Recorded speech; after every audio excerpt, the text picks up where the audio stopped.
Good afternoon. This is Rahul Palke speaking, Assistant Professor, Sri Shivaji Mahavidyalaya Varshi. Today I am going to deal about the topic dialogic structure or dialogic criticism. It is modeled on the theory and critical procedures of the Soviet critic Mikhail Bakhtin.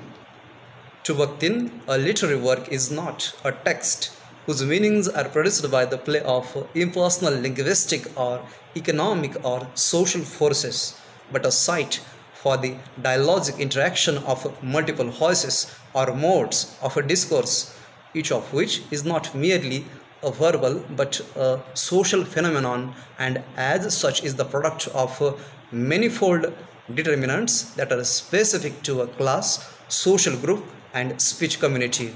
A person's speech, composed of languages from diverse social contexts, does not express a ready-made and autonomous individuality. Instead, his or her character emerges in the course of the dialogue and is composed of languages from diverse social contexts. Each utterance, whether in actual life or as represented in literature, owes its precise inflection and meaning to a number of attendant factors. Bakhtin's prime interest was in the novel, and especially in the ways that the voices that constitute the text of any novel disrupt the authority of the author's single voice.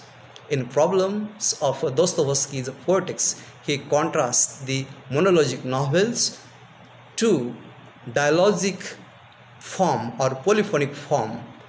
In this regard, Bakhtin's view is that a novel can never be totally monologic or dialogic.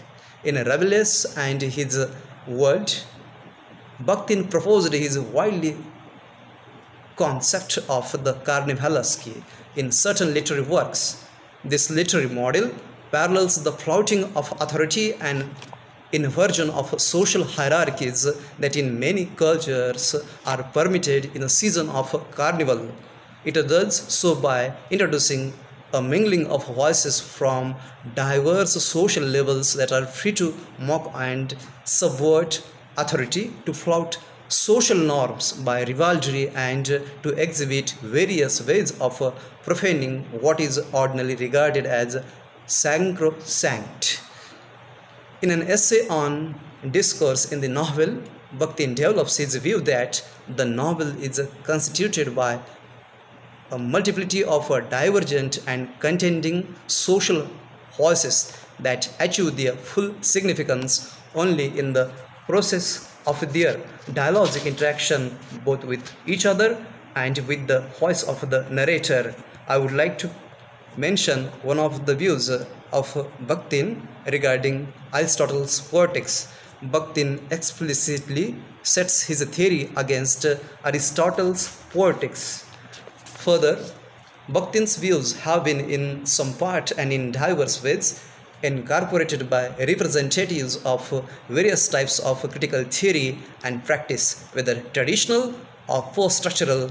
Among current students of literature, those who are identified specifically as dialogic critics follow Bakhtin's example by proposing that the primary component in the constitution of narrative works or of literature generally and of general culture as well is a plurality of contending and mutually qualifying social voices with no possibility of decisive resolution into a monologic truth. Self-reflexively, a thoroughgoing dialogic critic, in accordance with Bakhtin's own views, considers his own critical writings to be simply one voice among many in the contention of critical theories and practices, which coexist in a sustained tension of opposition and mutual definition.